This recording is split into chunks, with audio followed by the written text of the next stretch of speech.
So you have the gallbladder and the sphincter of Oddi function. So you know what sphincter of Oddi, what it does? It is a very tight, high. You have the CBD and you have the pancreatic duct open into the ampulla of Vater and the second part of duodenum. And there is a sphincter, just like a valve. Okay, now it just keeps it closed.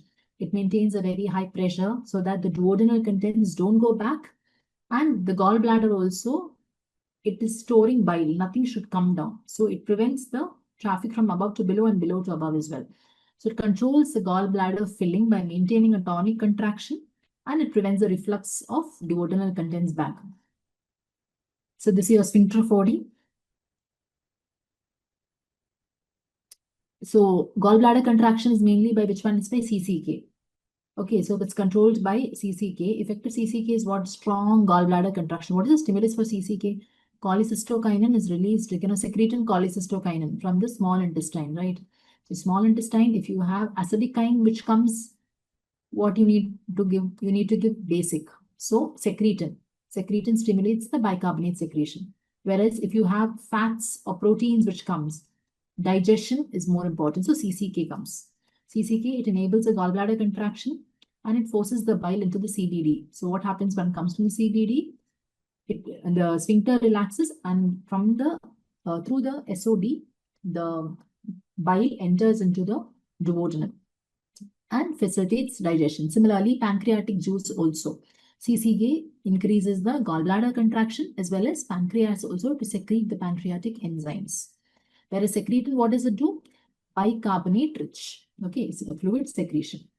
So gallbladder storage, hepatic bile is concentrated in the gallbladder, like we already saw. Hepatic bile is isotonic, whereas gallbladder, it's more concentrated. Okay, and bile becomes 10 to 15 times more compensated in the GB than when in the hepatic. Overnight, nearly all the bile acids are stored in the gallbladder after an overnight fast, and it's ready for rapid release during the first meal of the day. Okay, gallbladder capacity is about 30 ml. So certain things you have to just learn by heart. Fine, now you have different anomalies of gallbladder, just like you have a malrotation and all that, incomplete rotation. Similarly, gallbladder also. So either it can be difference in the size of the gallbladder, site of the gallbladder, number of the gallbladder. Okay, so it can be a total agenesis, or it could be two of them duplication, giant gallbladder, oversized, or it could be a very small undersized one, or you can have a diverticulum, Phrygian cap, which is folder septum, which separates the fundus from the body. So it's really clinically insignificant. It doesn't cause anything. Okay, there's nothing like this is supposed to be the Phrygian cap of the gallbladder. So these are the different anomalies. So these are just incidental findings in some patients. Maybe you can say an hourglass gallbladder, or you have a small diverticulum, or you have a bilobed. There are different types of bilobed. Partial bilobed is there, or you have the complete division of the tooth. What is Hartmann's pouch related to the gallbladder? Yeah, Hartmann's pouch is also related. We'll be talking about that when we learn about acute cholecystitis. Okay. Then the different positions of the gallbladder. So different positions of the gallbladder, you have the left-sided gallbladder, you have intrahepatic gallbladder. That's also an important part. Okay, the intrahepatic gallbladder. So it can usually the gallbladder is on the right side. So it can either be an intrahepatic, or it could be behind retrohepatic, or it could be on the left side as well. Or it could be a floating gallbladder. When it's floating only, it's all the more dangerous because there's increased risk of torsion. It can turn on its own, twist on its own axis, or it can cause twisting. It can cause even herniation of the gallbladder. So these are just some of the anomalies. And then the most important thing about this, that is the gallstones. Okay, so one is,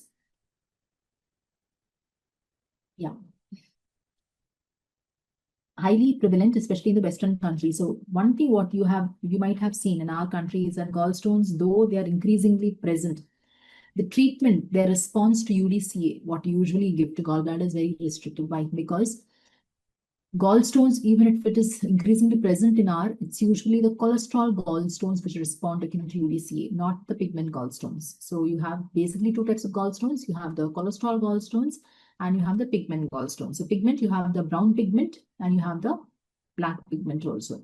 So the cholesterol stones are the ones which respond, but this is highly prevalent, especially in Western countries. One, it could be because of genetics. Second, could be because of the environment, the fat, the high calorie rich food, what they take, or high cholesterol food, what they take. That itself can produce increased gallstones.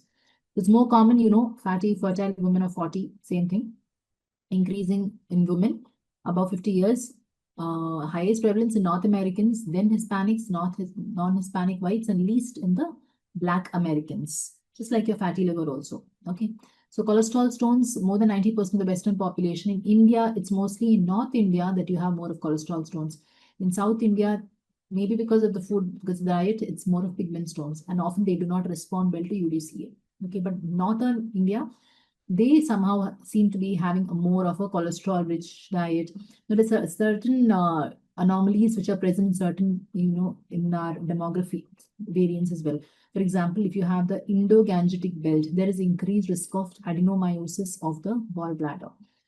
That is supposed to be a risk factor for CA gallbladder. So anyone who comes from the Indo-Gangetic belt, okay, so they say that there's increased risk of GD cancer. Why? Because of adenomyosis of the gallbladder, in the fundus of the gallbladder when there is an abnormality. Right? So there is some demographic variation, that's all. So cholesterol is mainly so cholesterol, as the name suggests, there is more of cholesterol stones, I mean cholesterol monohydrate. Whereas in pigment stones, you have less than 20% only cholesterol monohydrate. So calcium salts, bile pigments, proteins, fats, all this may be present. Whereas here, main component is calcium bilirubinate. Okay, whereas cholesterol is only less than 20%. Only less than 20% is cholesterol in pigment stones. So basically you have two, you have black pigment, you have brown pigment. Always remember brown pigment is in the presence of infections. Infection, brown pigment. Why? When infection is there, there is increased bacteria. Bacteria, they cause deconjugation of bilirubin, bile acids, everything. And there's increased risk of brown pigment stones. Okay, so black pigment stones because of chronic hemolysis. So generally pigment stones, chronic hemolysis, in liver disease, that is cirrhosis of liver, in Gilbert syndrome, in chronic biliary infections, you have the brown pigment stones. So these are the different types of the stones.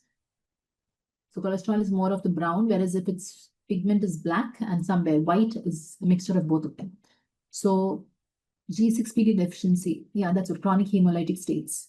That is there. And also you have Gilbert's. In Gilbert's also you have got increased risk of stones. Similarly, if you have Wilson's is another condition where you have increased hemolysis, right? So there also if you have small children who present with gallstones. See, Wilson's is a disease which can appear anywhere between 3 years to 55 years. Okay, anywhere in this age group, the patient can have Wilson's disease, according to slicing up, between the age 3 to 55. So even if children present with gallstones, think it could be one of these genetic defects. The patient could be fitting into one of these genetic defects. We learned about the transporters, right, there. Or it could also be because of hemolysis, which is there in Wilson's disease. Or even this G6PD deficient individuals, sickle cell, any of the chronic hemolytic conditions. Okay. So cholesterol is basically, it's water insoluble, like you all know, and to become water soluble, it requires micelles or vesicles. Okay, so it forms micelles with the other two components of bile. The three components are which one? Bile acids, phospholipids, cholesterol. So all the three together, they form micelles, and this enables a fat-soluble vitamin absorption.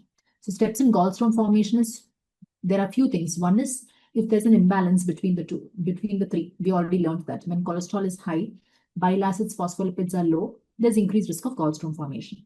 Similarly, when there is long enough time for the cholesterol to form crystals, see, even if there is a disproportionate ratio between all the three, if the bile is being emptied fast, then nothing happens.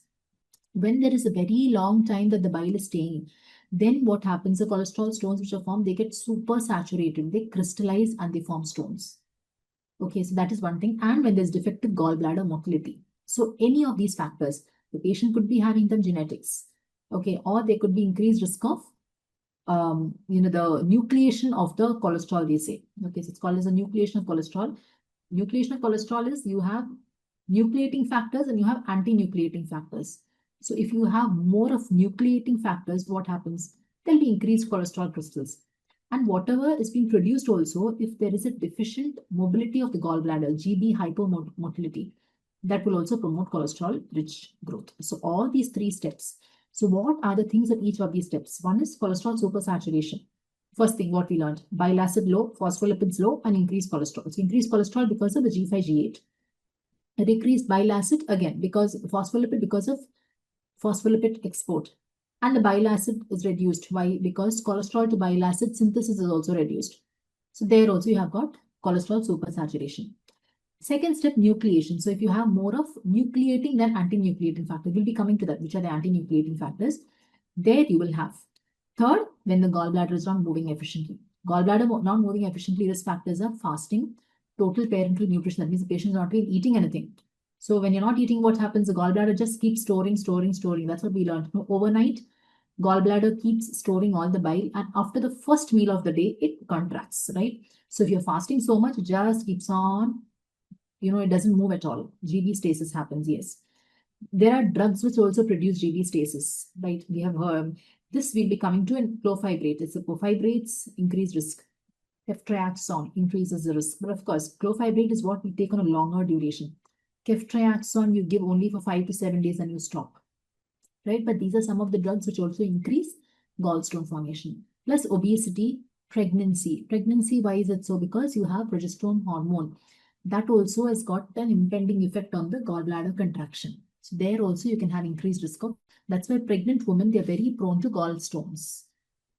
Okay, then obesity, certain drugs, always remember two things. One is obesity. Second is rapid weight loss. So studies usually say in your Harrison itself, it will be given rapid weight loss also produces gallstones. These two things, obesity as well as rapid weight loss, also produces non-alcoholic fatty liver, or the NASLD. Obesity can produce, remember we've learned something called lean NASH. That's what rapid weight loss also you can have obesity as well as you can have, fatty liver. You can also produce gallstones.